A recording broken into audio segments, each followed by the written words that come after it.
지난 시간에 이어서 오늘도 출애굽기 16장 31절로 36절 말씀을 제가 봉독해 드립니다. 이스라엘 집이 그것의 이름을 만나라 부르니 거수 풀씨앗 같으며 하얗고 그것의 맛은 꿀 섞은 전병 같더라. 모세가 말하기를 이것은 주께서 명령하시기를 그것을 오멜에 채워서 너희 후대를 위하여 간수하라.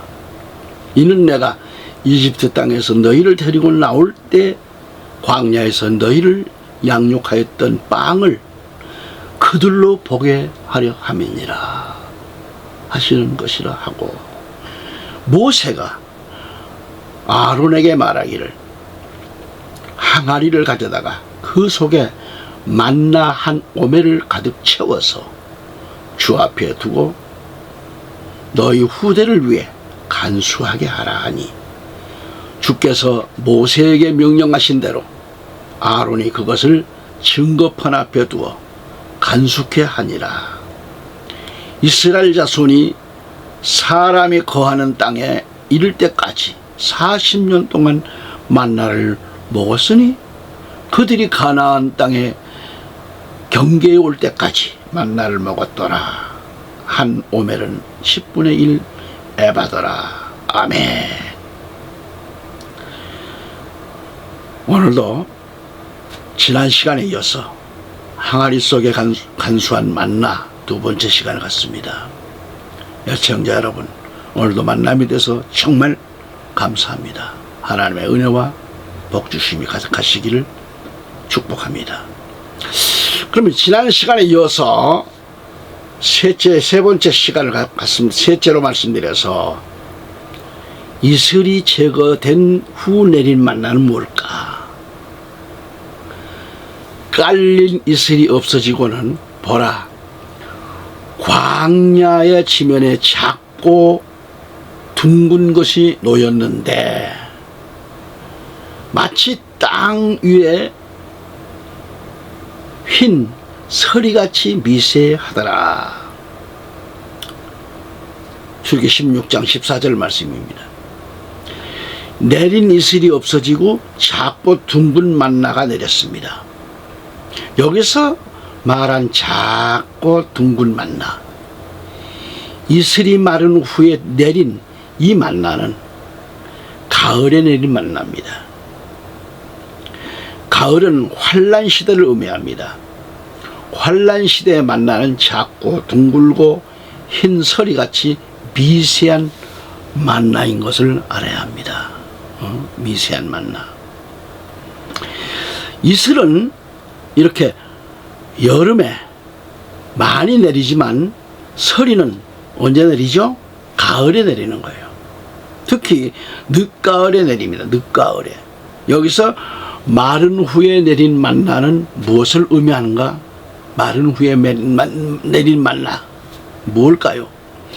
이슬이 마른 후라는 것은 이 땅에서 은혜 시대가 끝이 났다는 것과 동시에 환란 시대를 가리킵니다. 환란 시대가 도래한다는 것을 가리킨 거예요. 은혜 시대, 즉 여름이 지난 후 가을 추수기가 되는데 이때에 내린 만나는 작고 둥글고 흰 서리같이 미세하다고 했습니다. 그러니까 출애굽기 16장 14절에 보면 깔린 이슬이 없어지고는 보라, 광야의 지면에 작고 둥근 것이 놓였는데 마치 땅 위에 흰 서리같이 미세하더라 그랬습니다. 여기서 만나는 작다는 것은 인자 예수님을 말씀하면서 작은 책의 진리를 의미합니다. 계시록 10장 10절에. 그리고 둥글다고 하는 것은 뭡니까? 무시무종한 영원한 복음을 가리킵니다. 복음. 계시록 14장 6절에 말씀하셨듯이. 그리고 흰 서리같이 미세하다는 것은 뭐래요? 선지자 예수님을 상징하면서 예언의 말씀을 상징합니다. 열왕기상 19장 12절 말씀을 볼 수 있습니다. 그 다음에 네 번째는 장막에 있는 자를 위한 양식. 그게 무슨 양식이죠? 만나죠. 장막에. 이 장막 잘 들으셔야 돼요. 장막 안에 있는 자들을 위한 양식. 이건 뭘 말하느냐? 예비처에 가 있는 자들의 양식을 말합니다. 예비처 양식. 출애굽기 16장 16절 이것이 주께서 명령하신 것이니 각 사람은 자기의 식량에 따라 거두라 그래요. 거두라. 즉 너희 가족의 식량에 따라 거두라.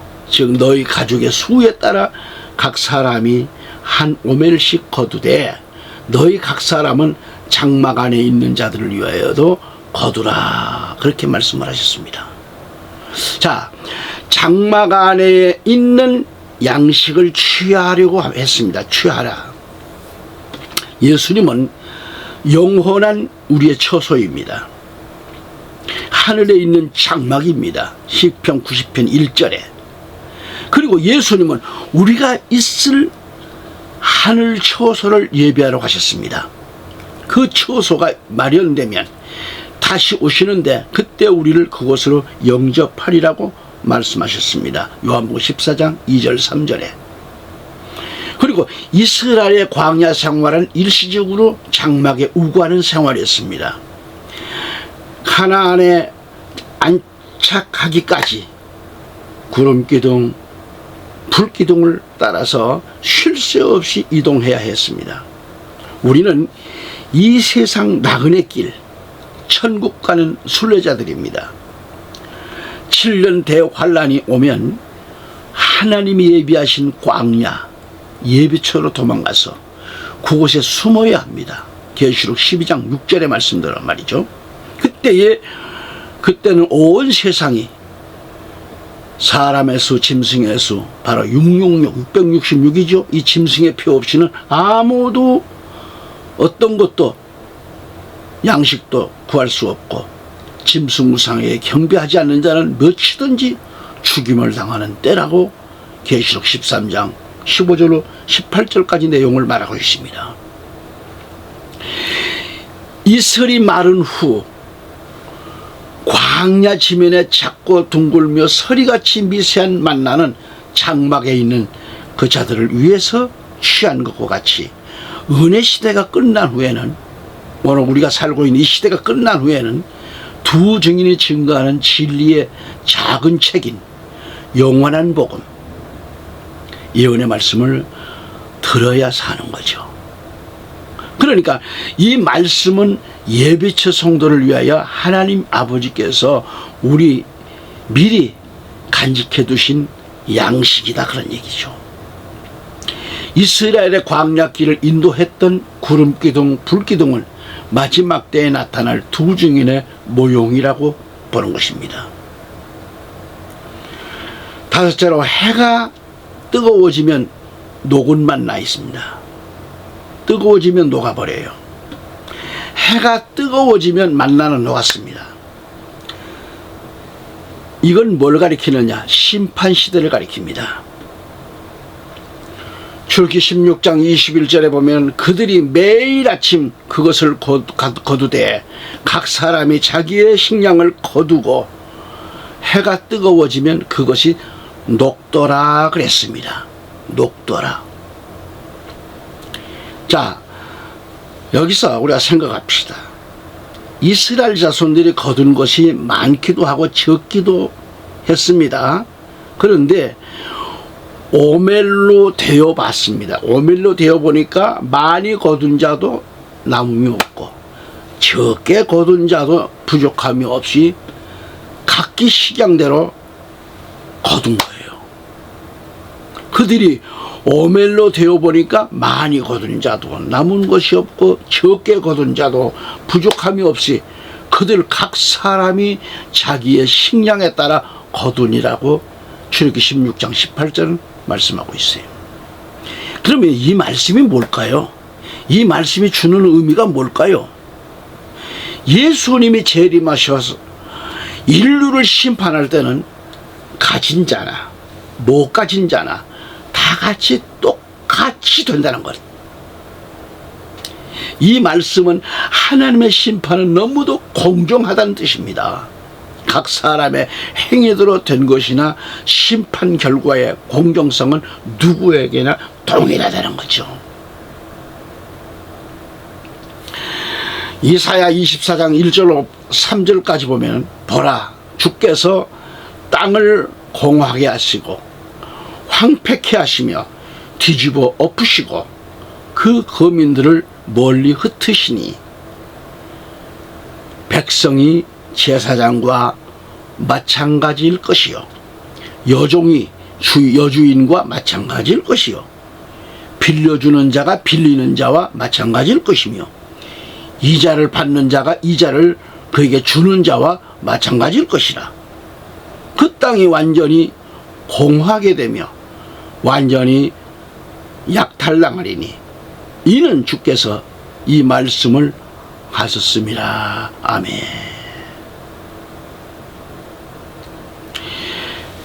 다음으로 모세의 말을 청종치 아니하고 더러는 아침까지 둔 자는 모두 벌레가 생기고 냄새가 나서 버렸다고 했습니다.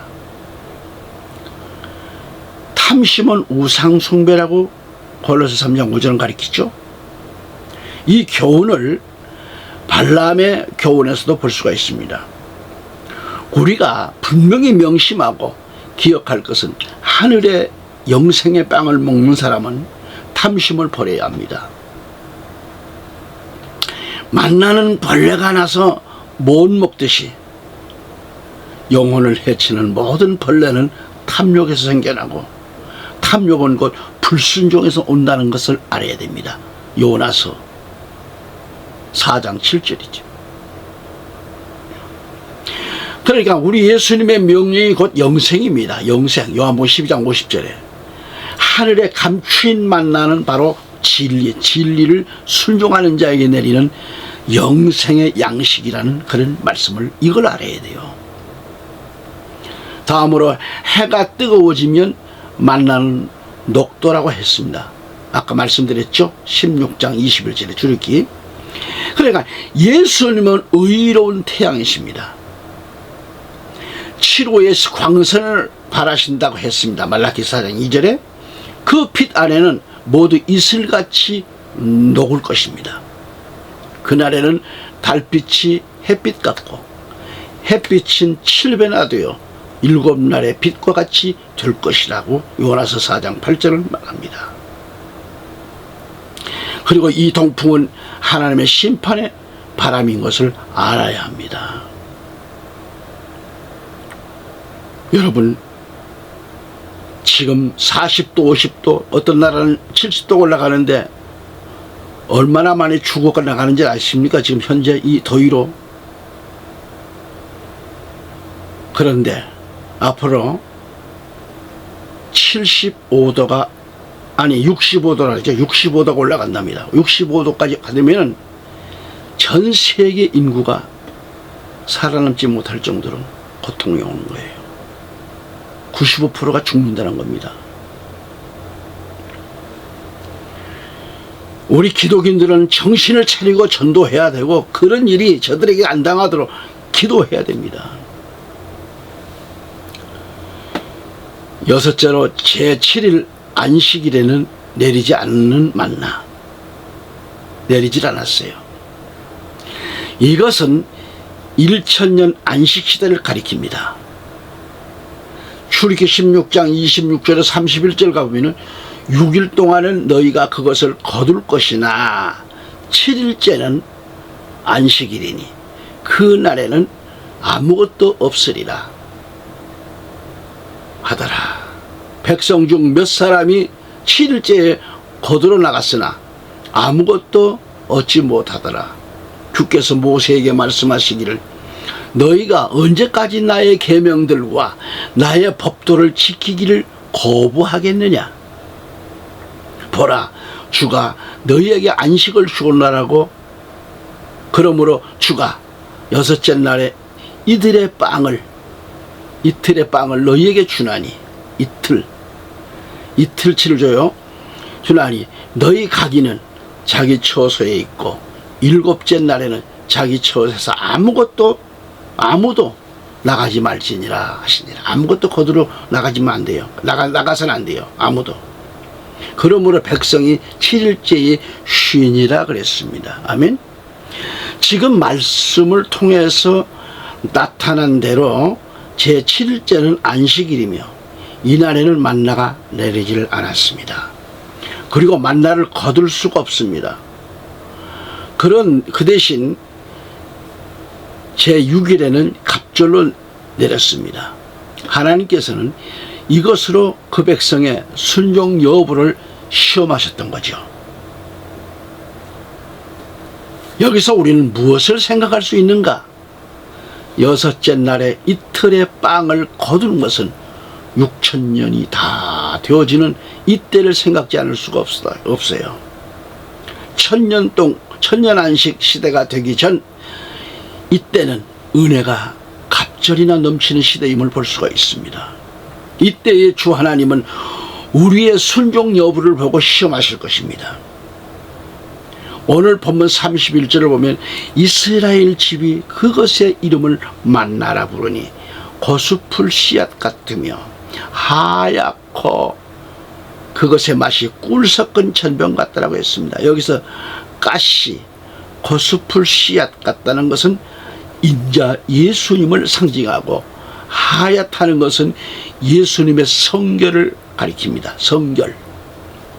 맛은 꿀 섞은 전병 같다라는 것은 주 안에서 누리는 안식과 평안과 기쁨에 참된 의미를 말씀해 주고 있는 거예요.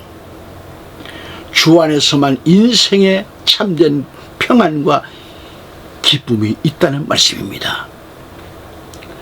하나님의 이 예언의 계산법은 하루가 1000년 같고 1000년이 하루 같다고 하는 이 말씀, 베드로후서 3장 8절 말씀대로 6일은 6,000년 말에 재림하시어 구약 4,000년, 신약 2,000년 인류를 심판하고 이 땅에 1000년 왕국을 세우실 것입니다. 하나님 나라 왕국이 이루어집니다. 이때가 신라곤의 회복이라는 거죠.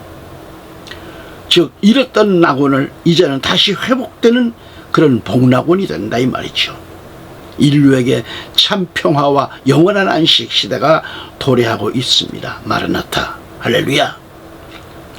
7번째, 항아리 속에 감춰진 만나는 뭘까요?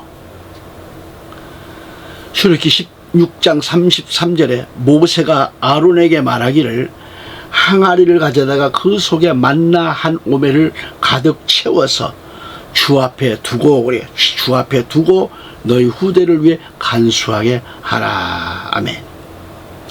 항아리는 돌로 만든 것입니다. 돌은 영원히 변치 않는 걸 말합니다.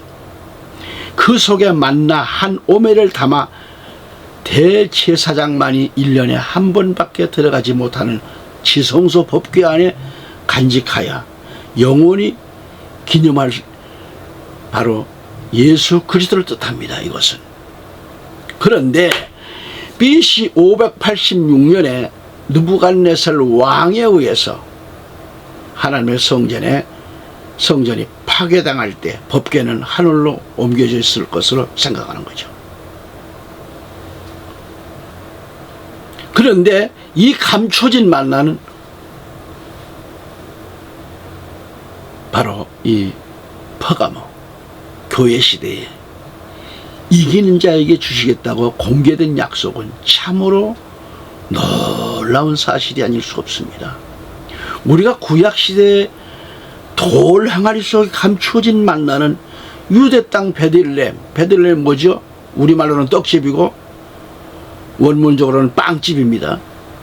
말구유에 탄생하신 생명의 빵이신 예수님의 몸으로 이해되어져야 합니다. 그런데 유대인들은 지금까지 깨닫는 마음과 보는 눈과 듣는 귀를 주시지 않았기 때문에 못 봤어요. 신명기 29장 가절에. 그러니까 돌 항아리 속에 감추인 만나는 지금까지 그들에게는 영원히 감춰진 비밀이죠. 이와 같이 현대교회도 깨닫는 마음과 보는 눈과 듣는 귀를 주지 않는 자에게는 마지막 때 계시의 말씀, 작은 책의 비밀은 영원히 숨겨진, 감춰진 그런 감추인 만나가 될 것입니다. 만인 앞에 공개되어 있으나 발람과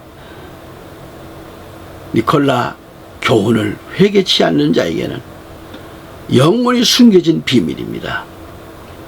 분명하게 이기는 자들에게는 이들에게 알려지는 진리입니다. 이기는 자들에게만 알려줘요. 참으로 예수님은 지성소 법궤 안에 있는 항아리 속에 감춰진 신비의 이런 비밀의 만납니다. 비같이 내린 만나, 봄, 이것은 봄을 말했죠. 복음 전파기. 밤에 이슬과 함께 내린 만나, 이것은 여름, 은혜 시대를 가리키고, 그리고 깨어지고 다져지고 가루가 되어서 가마솥에 삶아져서 맛있는 그런 기름 섞은 절명과 같은 만나, 이슬이 마른 후에 내린 만나, 가을 환란 시대에 만나죠. 작고 둥글고 흰 서리같이 미세한 만나, 장막에 있는 자들을 위하여 있는 이 만나, 양식. 바로 이것은 예비처 시대, 항아리 속에 감춰진 만나, 영원한 시대. 우리는 이것을 깊이 마음판에 새겨서 남은 때에 이 사명을 바로 감당하시기를 기원합니다. 계시록 2장 17절에 귀 있는 자는 성령께서 교회들에게 말씀하시는 것을 들을지어다. 이기는 자에게는 내가 감추어진 만나를 주어서 먹게 하리라. 또 그에게 흰 돌을 주리니 그 돌에는 새로운 이름이 기록되어서 그것을 받는 자 외에는 아는 사람이 없으리라. 아멘. 여기서 보면 분명히 이기는 자에게 감추어진 만나를 주어서 먹게 한다고 했습니다. 그리고 그에게 하약, 조약돌, 흰 돌을 주리니 그 돌에는 새로운 이름이 기록되어서 그것을 받는 자 외에는 아는 사람이 없으리라고 하셨습니다. 여기서 감춰진 만나는 감춰진 진리를 말하는데 이것은 예수님을 상징하고 있습니다. 그리고 흰 돌은 그리스도의 본성을 상징합니다.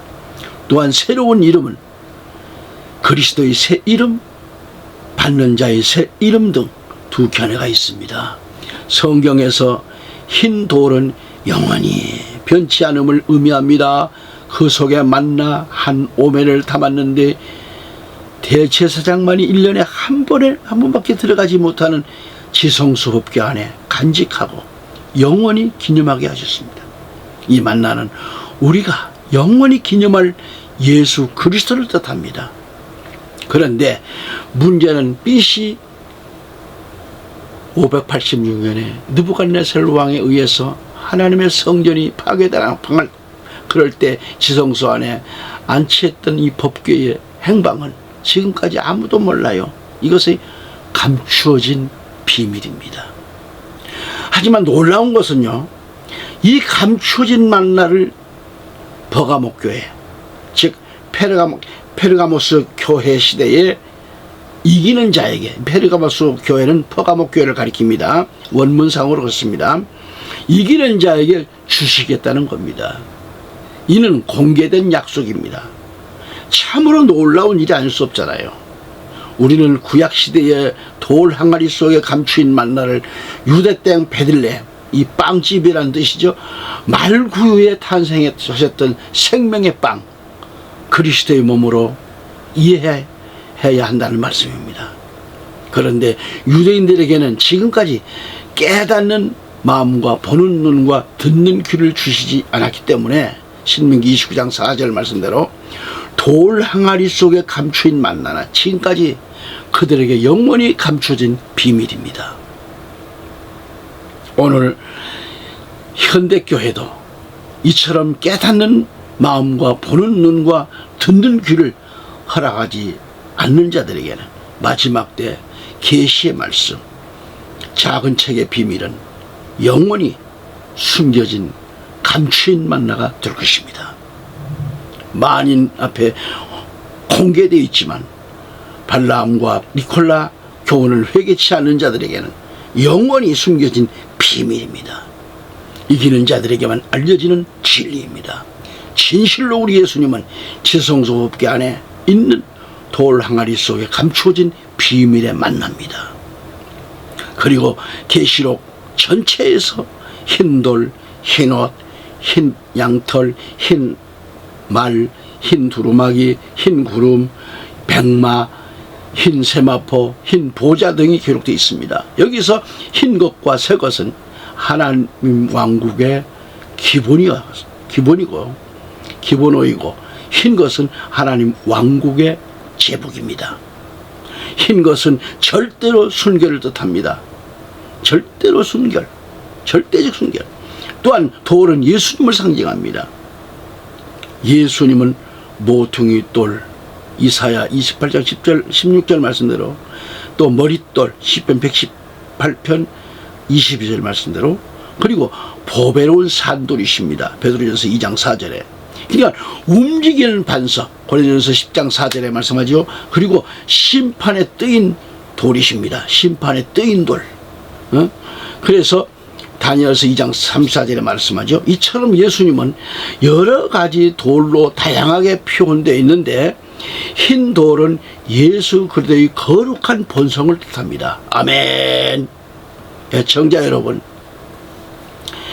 귀를 열어놓고 성령께서 교회들에게 말씀하시는 것을 듣고 이기는 성도 여러분이 되시기를 우리 주, 우리 구주 예수 그리스도 이름으로 축원합니다. 아멘. 다음 시간 또 만나 뵙겠습니다. 할렐루야.